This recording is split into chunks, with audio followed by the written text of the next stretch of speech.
atau di sini Swarna Utama Lokai. Tidak ada hal saja, kita punya tim yang luar biasa sekali. Jadi seluruh tim ini ada interior designer, ada arsitek, terus ada landscape designer, dan tentunya upload designer yang luar biasa sekali yang ada di depan kalian. Tepuk tangan dulu dong, luar biasa sekali. Kita punya tim yang luar biasa, dan di balik tim yang luar biasa kita juga didukung dengan founder kita yang luar biasa. Kita kenal dulu yuk sama founder kita. Kita punya dua founder di SL Asia ini, ada dua founder, yaitu di sebelah kiri ya ada Bli Jong ya, dan ada di sebelah di belakang saya ada Sasta Jelantik. Nah, ini adalah founder-founder dari kita, dan tentunya kita memperkenalkan upload designer kita yang sudah ada di sini. Silakan berdiri Bli Windy. Oke, ini Windy Harry, tepuk tangannya dulu dong, luar biasa sekali. Dan selanjutnya ada ini Bli Gede Marcel ya, berdiri dulu, ya tepuk tangannya dulu. Nah, oke, dan yang terakhir ada Mbak Sinta yang paling cantik. Kenapa kita membawa mereka berdua? Karena mereka nggak bisa dipisahkan nih guys. Oke, nextnya kita mau kasih tahu juga untuk teman-teman yang di sini for your information. Jadi Salah ini sudah ada di tahun 2010 dengan nama Studio Hijau Lumut, dan kita itu di tahun 2010 itu provide landscape design dan upload designer, dan upload itu kita provide sebagai pendukung untuk project kita di landscape. Dan kita sudah hampir 14 tahun ya, kita sudah hampir 14 tahun. Akhirnya sampai sekarang itu dengan nama Swarna Utama Lokai kita punya scope of work. Ada arsitektur, landscape, ada interior, dan pastinya artwork ya. Terima kasih, tepuk tangan dulu dong untuk Bli Windy. Kami persilakan. Baik, rahajang semong Bli dan Bo. Oke, matur semua Bo Ulan. Jadi suksma itu dalam bahasa Bali adalah terima kasih. Ya. Nah, desain manifesto. Jadi dalam proses desain kita, jadi ada cara berpikir atau prinsip kita yang kita sebut desain manifesto. Inilah poin-poin yang menjadi dasar kita untuk dalam menentukan konsep sebuah desain. Itu. Nah, yang pertama itu ada mewujudkan desain yang berkelanjutan. Jadi baik dari sosial, ekonomi maupun ekologi itu semua desainer pasti mementingkan itu. Yang kedua itu adalah mewujudkan mimpi klien, yang ini dimana ini menjadi sangat penting bagi kita, karena mostly project SL Asia itu bergerak di bidang hospitality, yang dimana di setiap projectnya kita berkolaborasi dengan klien dengan bagaimana kita menggali keinginan mimpi klien itu diimplementasikan dalam konsep dan proyek kita, gitu. Yang ketiga ini meyakini Desa Kalapatra. Jadi apa itu Desa Kalapatra? Desa Kalapatra itu salah satu filosofi Bali yang kita pakai untuk desain manifesto kita. Nanti di sini saya akan jelaskan lebih detail dan rinci lagi di next slide. Terus yang terakhir, kita percaya storytelling dalam desain. Jadi dalam setiap desain kita tidak hanya elemen estetika, tidak hanya sebagai fungsi untuk kebutuhan desain, tapi juga ada storytelling di sana yang ini menunjang desain itu sendiri. Tadi Mbak Ulan sudah menyinggung sedikit tentang apa itu artwork. Apa itu artwork designer? Mungkin karena di sini ada yang familiar dengan artwork designer mungkin? Enggak, belum ya? Oke, bisa dijawab berarti dulu. Nah, jadi artwork designer adalah desainer yang memang spesialisasi dalam penciptaan artwork dalam sebuah desain. Jadi singkatnya, bagaimana kita menyelesaikan masalah-masalah, tapi fokusnya pada desain artwork. Nah, kalau misalnya dalam project hospitality, biasanya kita di sana ada keinginan klien untuk ada unsur-unsur seni, ada artnya di mana. Nah, disitulah kita masuk. Jadi kalau misalnya ada landscape designer, interior designer, landscape designer menyelesaikan masalah yang ada di landscape, interior designer menyelesaikan masalah yang ada di interiornya. Nah, kami sebagai artwork designer menyelesaikan masalah di bagian artworknya, gitu. Jadi ini bukan one man show seperti kita pameran di galeri, tapi kita banyak kolaborasi untuk menghasilkan sebuah ide bersama. Gitu. Oke, berarti apa sebenarnya kalau tanpa interior design tidak bisa, begitupun sebaliknya ya sebenarnya ya. Betul, dan tampak klien sendiri pun tidak bisa juga, jadi harus ada ketersinambungan satu sama lain. Iya, kolaborasi tentunya ya. Betul. Oke. Dan kenapa akhirnya tadi yang disampaikan juga untuk proses dari perkembangan SL Asia sendiri, kenapa artwork itu menjadi sangat penting bagi kami. Jadi dalam proses selama 14 tahun, memang di awal kalau di Bali itu memang artwork itu menjadi apa ya, elemen yang menunjang ya mendukung dalam setiap betul dalam kehidupan sehari-hari. Betul. Nah, diimplementasikan di rumah, bahkan sekarang kan itu dipakai di dalam desainnya. Nah, dalam perkembangannya kami melihat artwork ini menjadi elemen komunikasi yang baik gitu dalam sebuah desain. Jadi gampangnya ini itu menjadi cara penyampaian yang cukup mudah ditangkap dalam sebuah desain. Nah, Blue Ladies sebenarnya dari tadi menyinggung Bali. Iya. Kami semua sebenarnya dari Bali, teman-teman SLS ya, dari Bali jauh-jauh ke sini untuk ngasih materi dan memperkenalkan kita. Oke, bisa dilanjut Blue Ladies. Oke, terima kasih Bu. Ya. Nah, jadi bagaimana sih kita menciptakan sebuah desain ya? Jadi kalau misalnya desainer pasti itu adalah storyteller, ya atau penerbang ya. Jadi bagaimana desainer itu harus mampu menyampaikan desain melalui sebuah cerita. Nah, jadi kami tadi secara desain manifesto itu percaya setiap desainer atau storytelling itu mampu untuk menyampaikan sebuah pesan dari cerita kita. Nah, jadi bagaimana sih kita membuat desain yang bercerita itu? Nah, dengan tentunya storytelling. Jadi kenapa kami menganggap storytelling itu menjadi bagian yang cukup penting bagi kami, yang dimana storytelling yang kita sampaikan itu bukan hanya sekedar cerita atau artwork dari storytelling itu yang kita hasilkan tidak hanya cantiknya saja, tidak sekedar cerita, tapi ada value, ada nilai yang kita angkat di sana. Jadi ada pesan, terus ada story behind gitu dalam setiap artworknya. Terus bagaimana sih kita karena kalau ngomongin artwork ya itu sesuatu yang subjektif. Setiap orang punya punya taste-nya sendiri, punya keinginannya sendiri, punya bayangnya sendiri tentang estetikanya. Salah satu desain manifesto kita yang kita pakai itu salah satu filosofi Bali, yaitu Desa Kalopatra. Nah, ini yang sudah kita godok selama 14 tahun sehingga menjadi bagian dari kami. Dan ini cukup fleksibel bagi kami untuk mendesain apapun gitu, khususnya nanti di sini di artwork ya. Tapi sebelumnya di sini udah ada yang pernah dengar nggak Desa Kalopatra? Baru sekarang. Oke, silakan dulu. Baik. Iya. Apa itu Desa Kalopatra? Desa itu berarti tempat. Kala itu waktu dan patra itu situasi. Nah, jadi bagaimana setiap desain kita itu harus kita kondisikan sesuai tempatnya, terus sesuai waktu dan situasi. Nah, ini dari 3 filosofi ini itu harus relevan ya, relevan terhadap desain kita.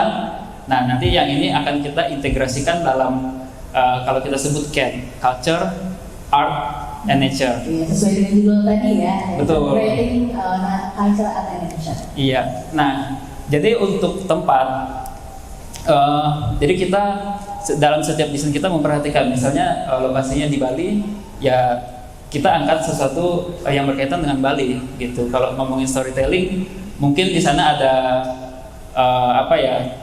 cerita rakyat di sana itu kita bisa angkat, atau statement lokalnya yang berbau tradisional. Nah, kenapa kita kadang mengangkat sesuatu yang mungkin sangat familiar ya. Nah, itu karena kita kebanyakan tadi proyek kita hospitality. Itu cukup penting bagi kita untuk menyampaikan informasi. Jadi dari proses riset yang kami ambil dalam storytelling itu sebisa mungkin kita ambil sari-sari yang sangat mudah ditangkap di sana. Sehingga setiap yang datang kan itu berbagai macam lapisan masyarakat ya. Itu relate dengan proyeknya gitu. Nah, untuk Kala dan Patra itu berbicara tentang kondisi sekarang ya, situasi sekarang berarti ya. Betul, kondisi sekarang dan bagaimana proyek itu relevan terhadap tipe projectnya. Ya, tipe project, tren dan yang lain-lainnya ya. Betul. Dan ini juga ngomongin soal waktu gitu. Kalau di hotel resort atau di hospitality itu pasti kita aware dengan kapan dia harus opening dan lain-lainnya. Betul. Time schedule berarti ya. Betul. Oke. Nah, dalam desain ini juga gimana sih cara kita meng-create dari storytelling, mungkin yang sesuatu yang berbentuk cerita atau ide-ide itu, yaitu dengan kolaborasi. Nah, tentu saja kita menciptakan desain artwork ini tidak hanya kita tempatkan di satu tempat saja, tapi juga itu kita kolaborasikan dengan desainernya. Misalnya di project landscape, kita akan ngomongin soal softscape dan hardscape. Nah, biasanya artwork di situ masuk di dalam elemen hardscape-nya. Nah, jadi kan kalau hardscape itu biasanya ada fungsi-fungsi tertentu seperti bench atau decking kan. Nah, tapi ini kita twist dalam bentuk artwork biasanya. Kenapa? Balik lagi di poin tadi, ini menjadi elemen komunikasi kita dengan klien atau dengan pengguna desainnya. Nah, begitu juga dalam interior. Nah, jadi bisa kan kalau di interior itu artwork menjadi elemen dekorasi ya, dekoratif. Nah, biasanya ada painting, ada wall dekoratif. Tapi tidak juga hanya sesuatu yang bersifat dekorasi, tapi juga bisa masuk dalam fungsi. Nah, misalnya ada hanging artwork atau hanging lamp. Nah, itu bisa kita pakai. Nah, jadi disitulah kita menyampaikan ide-ide kita atau pesan-pesan tadi, gitu. Nah, sebisa mungkin penyampaiannya secara gamblang dan gampang diterima, sehingga ketika orang masuk akan merasakan experience. Betul, experience-nya. Dan itu apa ya, kalau di hotel resort kan kita ingin tamu yang datang itu mengingat gitu. Jadi setelah mereka balik, mereka membawa cerita itu dimanapun. Nah, ini juga penting, menjadi penting juga bagi proyek itu dan bagi klien. Jadi kita selalu mengutamakan juga apa yang dibutuhkan klien dan proyek itu. Jadi misalnya ini menjadi marketing gratis ya bagi proyek. Jadi toolsnya ya. Betul. Jadi misalnya mereka mengingat, terus ada artwork ini nih di sana. Jadi mereka cerita, akhirnya itu menjadi elemen untuk bercerita juga ke objek yang lain, ke orang lain gitu ya. Ya, betul sekali. Betul. Oke. Next, nah. Jadi yang saya sampaikan di awal itu soal kolaborasi itu kita biasanya berkolaborasi dengan klien, dengan konsultan desain dan dengan seniman lokal. Nah, 3 poin ini pasti tidak lepas gitu, karena yang saya sebutkan tadi, karena ini bersifat subjektif. Jadi semua orang harus idenya harus masuk di sana, dan kita harus sepakati bareng apa yang akan kita buat gitu. Nah, misalnya dari klien itu, jadi kita harus tahu tentang dream klien atau mimpi klien ya. Betul, keinginan klien tentang proyek itu sendiri, khususnya di artwork. Biasa klien banyak tipe, ada yang memang sudah tahu apa yang diinginkan, ada juga yang sangat awam. Jadi kalian bikinlah yang bagus gitu biasanya. Atau kadang ada yang sudah tahu tapi tidak ada korelasi yang bagus gitu dengan desain yang sudah dibuat, baik dari arsitek, landscape designer ataupun interior desainernya gitu. Jadi di sini kita harus tahu, harus menggali gitu, apa sih yang diinginkan klien khusus di artworknya gitu. Nah, kedua di konsultan desain ini juga kita cukup sering gitu berkolaborasi, di mana biasanya dalam desainnya, biasanya dari konsultan desain kita masuk elemen yang ada storage-nya, terus ada elemen estetikanya di sana. Nah, di sana kita bisa mengangkat culture, bisa mengangkat fenomena terkini, bisa mengangkat isu-isu yang mungkin ingin diangkat oleh proyek ya. Dan yang terakhir ini yang cukup menarik juga di seniman lokal. Jadi kalau di Bali mungkin privilege kita adalah di sana itu secara komunitasnya sudah cukup baik ya, secara artnya dan culture-nya. Jadi kita cukup nyaman untuk mengimplementasi ide-ide kita. Jadi misalnya kita ada ide-ide unik nih, hal-hal baru. Nah, di sana cukup secara komunitinya mendukung dan memang erat ya hubungannya ya. Jadi gampang untuk mendeskripsikan ya kan. Betul, dan meng-create apa yang kita inginkan. Ya. Betul. Nah, jadi untuk mengimplementasikan artwork itu. Jadi tentu saja kita sebagai desainer tidak semua kita yang kita bikin patung, kita juga yang hammer metal gitu, kita juga yang bikin lampu, tidak bisa. Jadi kita perlu di sini kolaborasi. Nah, ide-ide dari setiap dari klien, konsultan desain dan seniman lokal ini kita elaborate jadi satu ide. Nah, bahkan biasanya dalam setiap hasil desain kita di awalnya kita pikir tapi ternyata ada banyak hal yang menarik gitu. Jadi poin-poin yang sebelumnya kita pikir oke, tapi setelah diskusi ternyata banyak masukan-masukan dari klien maupun dari seniman lokal itu menghasilkan sesuatu yang menarik dan baru gitu. Nah, next nanti mungkin kita akan sharing juga hasil kolaborasi kita ya, baik dengan desain interior maupun landscape di proyek-proyek yang sudah kita buat. Nah, nanti akan di-sharing oleh Budi Marcel. Iya, ini nanti akan Budi Marcel akan menjelaskan. Tapi tepuk tangan dulu buat Budi Marcel supaya lebih semangat ya Budi Marcel. Rajin semang, beli dan bawa. Rajin semang. Saya Marcel, saya akan menjelaskan artwork dalam proyek. Thank you, Bli. Nah, artwork dalam proyek. Artwork merupakan kolaborasi itu sendiri, yang dimana artwork sangat mendukung untuk desain proyek itu sendiri.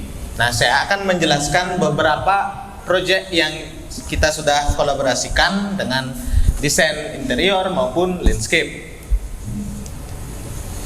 Nah, di sini adalah salah satu proyek yang menarik bagi kita ya. Mungkin di sini mungkin bisa dilihat apa yang menarik dari foto di belakang. Ini adalah salah satu proyek dari kita. Ya. Sudah dilihat yang menarik? Sudah. Oke, silakan. Di sini kita tidak hanya dari ide kita sendiri, tetapi kita berkolaborasi dengan klien gitu. Klien untuk menemukan satu poin yang bisa kita kembangkan bersama. Nah, di proyek ini adalah proyek artwork yang berkolaborasi dengan interior, yang dimana ini terletak di kawasan villa yang terletak di Bali Selatan. Bali Selatan, dan namanya Demadawa Bali. Ya, di sini Demadawa Bali mendapatkan ide yaitu cerita dari Mahabharata, yang dimana kita mengulik dari dream dari klien ini sendiri, yang dimana klien ini kebetulan menyukai cerita dari Mahabharata. Nah, di sini kita implementasikan menjadi beberapa artwork yang ada di proyek ini gitu. Next, kita akan mengenal beberapa artwork yang ada di proyek Demadawa ini. Nah, salah satunya yaitu sculptures. Nah, setelah sculpture terdapat artwork in bar dan relief dan juga chandelier. Di dalam artwork ini semuanya bercerita dari Pandawa dan Korawa, yang dimana saat mereka bermainkan dadu. Di sini kisah dari Mahabharata ini menceritakan bagaimana para Korawa ingin mencurangi Pandawa dan ingin mempermalukannya. Nah, di sini kita menceritakan bagaimana kisah-kisah dari Korawa yang seperti jalan cerita yang ingin mempermalukannya dengan cara bermain dadu, yaitu pada saat kekalahan dari Pandawa. Di sini banyak kisah yang mau diceritakan. Iya, gitu. Jadi melalui artwork berarti. Iya, melalui artwork gitu. Nah, salah satunya adalah artwork sculpture sapi ini. Di sini mengambil implementasi dari keluarga, ayah, ibu, dan anak, yang dimana proyek ini adalah proyek bar and resto yang bertemakan keluarga, yaitu bar keluarga. Jadi bisa dilihat ya, di bagian itu adalah artwork sapi yang paling ujung sana. Itu kan ada tiga sapi. Tiga sapi itu ayah, ibu, dan anak. Seperti itu. Di sini mengambil kisah dari Krishna Nah, Krishna sendiri kita mengambil untuk bentuk sapi yang dimana Krishna saat kecil yaitu seorang pengembala sapi dan menyukai susu sapi, dan nama dari Demadawa diambil dari nama lain dari si Krishna gitu. Makanya untuk peletakan artworknya ini terletak di bagian depan dari proyek ini gitu. Nah, kita masuk ke dalam proyek ini, terdapat proyek di atas bar gitu. Artwork ya. Artwork di atas bar. Dan di mana di sini menceritakan tentang core dari cerita Mahabharata tersebut, yaitu permainan dadu antara Pandawa dan Korawa gitu. Di sini kita mengangkat budaya lokal yang dimana di Bali tidak ada nih permainan dadu. Kita jadinya mengangkat budaya lokal yaitu tajen. Iya, maksudnya permainan dadu itu adalah judi. Main judi. Tapi kalau misalkan di India itu kan main dadu dia. Nah, tapi kalau di Bali judinya kita ambil sesuai dengan budaya lokal kita ya, di Marcel ya. Iya. Iya. Apa itu tajen? Tajen. Jelasin dong tajen itu apa? Tajen itu merupakan sambung ayam atau judi ayam yang ada di Bali. Nah, kita mengangkat itu dan mengambil bentuk dari sangkar ayam tersebut untuk dijadikan sebuah artwork. Nah, yang dimana sebelum itu kita ingin memasukkan lukisan ayam yang di dalamnya, yang dimana bentuknya adalah kurungan, berarti di dalamnya kan ayam gitu. Nah, tapi di sini kita berkolaborasi dengan klien yang dimana ingin mengangkat kisah dari Pandawa dan Korawa yang sedang bermainkan dadu gitu. Jadinya kita berkolaborasi dan mengambil kemasan yang kita masukkan ke dalam artwork ini gitu. Ya, ceritakan tentang Pandawa dan Korawa ya. Iya. Itu kan. Ya. Ini adalah karya seniman kita ya, kita kolaborasi ya. Ini lukisan kemasan yang tradisional Bali. Ya, yang ini lukisannya emang kita buat di daerah Bali, yaitu daerah Kelungkung, di mana di Kelungkung itu terdapat satu desa yang khusus membuat lukisan ini gitu. Jadinya di tempat lain tuh tidak ada yang bisa dan lebih ke tidak mau untuk memproduksi ini, karena di sini menggunakan teknik-teknik yang cukup sulit lah untuk menjadikan satu lukisan dari desa Kamasan ini. Iya, yang unik ya, yang nggak ada di tempat lain itu nggak ada. Dan ini namanya untuk jenis lukisannya wayang Kamasan. Iya, Kamasan gitu. Ini desa Kamasan ya. Iya, desa Kamasan. Dan dijadikan style, jadi ada style Kamasan yang di Bali. Memang dari desa itu dan mereka aja yang bisa buat di sana. Jadinya ini merupakan salah satu artwork yang unik lah, di mana kita di dalam untuk pencetusan dari artwork ini kita melakukan banyak kolaborasi antara klien dengan desain interior dan untuk mewujudkannya kita berkolaborasi dengan seniman lokal gitu. Dan next kita untuk artwork selanjutnya yaitu artwork relief. Di sini kita relief ini mengambil kisah bagaimana para petinggi dari raja dan petinggi di kerajaan Hastinapura.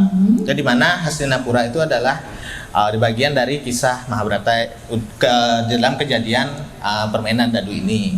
Nah, di sini para petinggi ini seperti mempertontonkan atau menonton dari Pandawa dan Korawa ini yang sedang bermainkan dadu. Nah, di sini fun fact-nya, para petinggi ini tidak diperbolehkan ikut campur dalam permainan dadu ini. Jadi, walaupun mereka melihat adanya kecurangan atau kejahatan yang dilakukan Korawa kepada Pandawa yang dimana poinnya adalah ingin mempermalukan dari Pandawa, di sini para petinggi ini tidak diperbolehkan membantu mereka. Jadi pure di sana full kecurangan lah gitu. Jadi kita di sini mengimplementasikan cerita tersebut menjadi sebuah relief gitu. Ya, next ke pelengkap pada artwork di The Project Demadawa ini adalah selendang Drupadi. Di sini kita mengambil kisah bagaimana saat Pandawa itu kalah Nah, di saat kalah harta semua bendanya dari pihak Korawa ini sudah habis diambil oleh sang Korawa. Nah, di sini tidak hanya harta yang diambil atau gini ya, tapi istri dari sang Pandawa ini juga dipermalukan dengan cara sari atau kain dari sang Drupadi dilucuti oleh para Korawa. Di sini dengan untuk dari bentuk artworknya itu mengambil atau mengimplementasikan bentuk dari selendang yang sedang ditarik. Ya, jadi selendang ke atas ya. Ya, dari atas ke bawah gitu, dari atas ke bawah.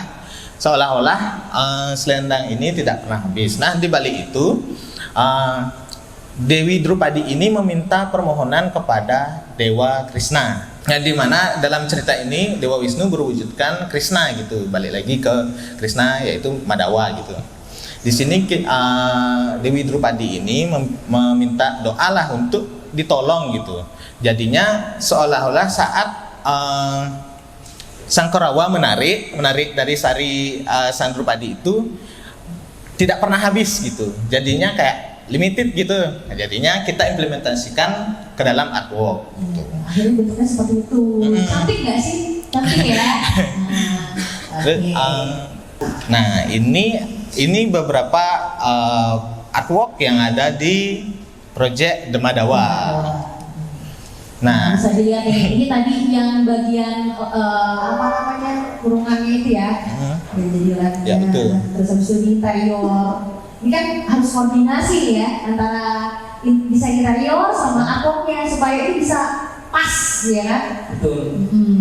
Arsiteknya juga kita juga bekerja sama juga gitu. Jadi akhirnya seperti ini. Gimana, keren nggak? Tepuk tangan dulu dong. Oke. Ya.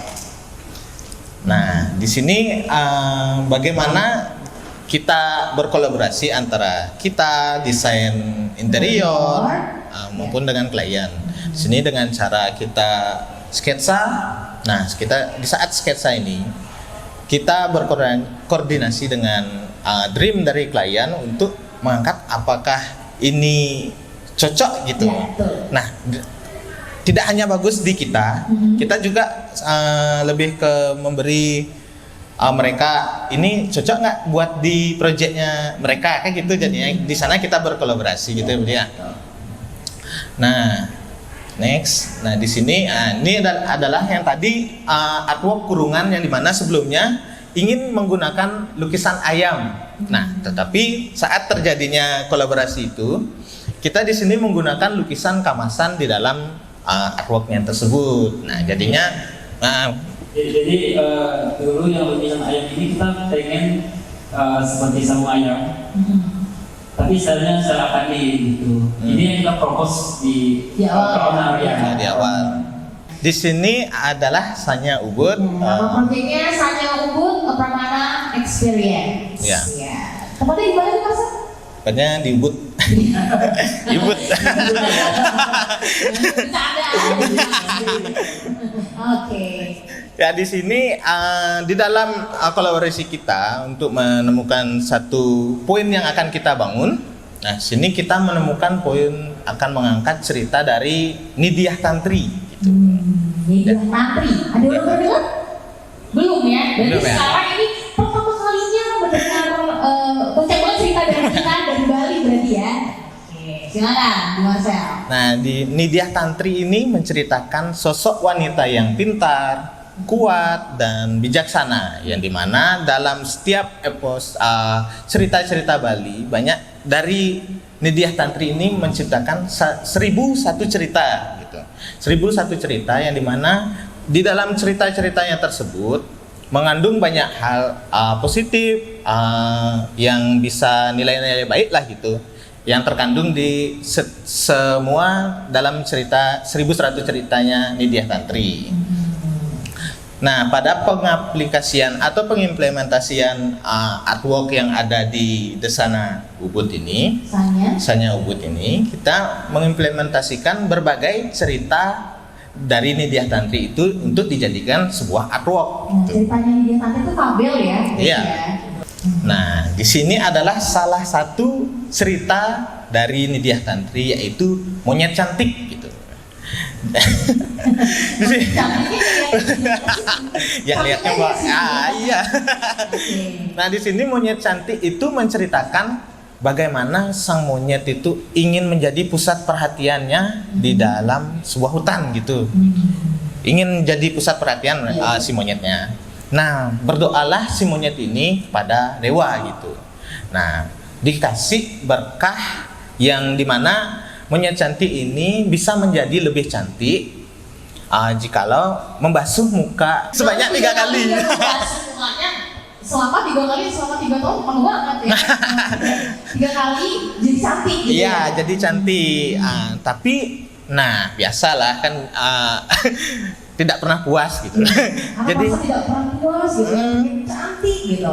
Nah, si monyet ini nggak puas nih dengan kecantikannya, sehingga membasuh terus mukanya dengan air telaga tersebut, sehingga lambat laun mukanya kembali lagi gitu, kembali seperti semula.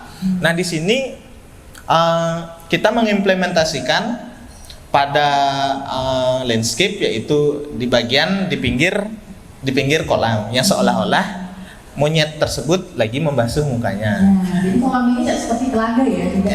Iya. Dan